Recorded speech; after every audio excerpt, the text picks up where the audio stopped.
وعباد الرحمن الذين يمشون على الأرض هونا وإذا خاطبهم الجاهلون قالوا سلاما. نن د کورنۍ چارو وزارت د نشي توکو پر وړاندې مبارزې په معاینات روزنیز مرکز کې له 14مې دورې مسلکي روزنیز کورس څخه 48 تنه فارغ شول. هغه غونډه چې په همدې موخه د نشي توکو پر وړاندې مبارزې معاینات د غونډو په تالار کې جوړه شوې وه. د کورنیو چارو وزارت د نشي توکو پر وړاندې مبارزې معین سرپاسوال مولوي عبدالحق اخوند د ښوونې او روزنې په دې برخه کې د مسلکي او تخنیکي زده کړو په اړه خبرې وکړې. د پرسونل د اسلامي او نظامي روحیه باندې ټینګار وکړ. کوم مجاهدین چې په دې کورس او درس کې ونډه اخیستې ده، د نن چې د دې د فراغت غونډه ده، موږ دې ته مبارکي وایو چې دوی زحمت وکړي او ځانونه در یو حده پورې مسلکیان کړله. نو دا زموږ ستاسې ذمهواري ده، زموږ ستاسې مکلفیت دی. د هغه چا چې علم لري او د هغه چا چې علم نه لري، د دې په مابینځ کې ډېر غټ فرق دی. کوم کسان چې علم لري، د هغو څه هیڅ احساس د خطر بیا نه کېږي او په سل کې تقریبا 95% د هغه کسه سړی مطمئن وي که هرې خوا ته دی خپل کار کوي یا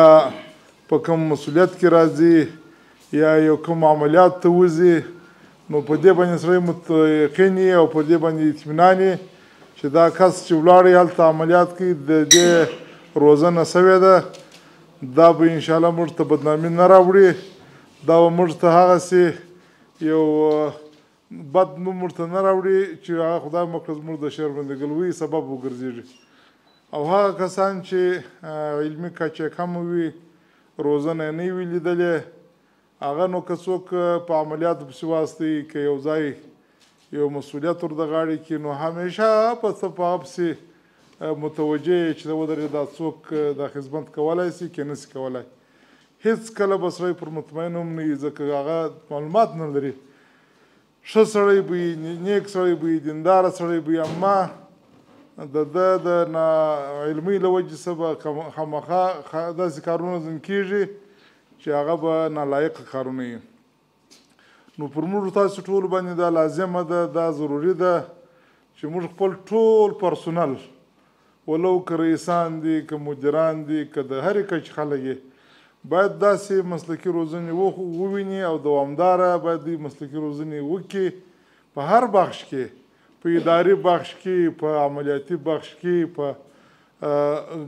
نور په د تکنالوژي په بخش کې، ځکه اوس آینده حکومت دغه ځوانانو ته پاتېږي. دغه فارغینو شمېر چې نږدې 48 تنه وو، د نشي توکو پر وړاندې مبارزې معاینات په مرکز او ولایاتو کې په دندو بوختي او له مسلکي او روزنیز زده کړو د نشي توکو پر وړاندې مبارزې پولیسو د روزنتون تجربه لرونکو استادانو تر څارنې لاندې خپل علمي او نظري درسونه ترلاسه کړل. ژوند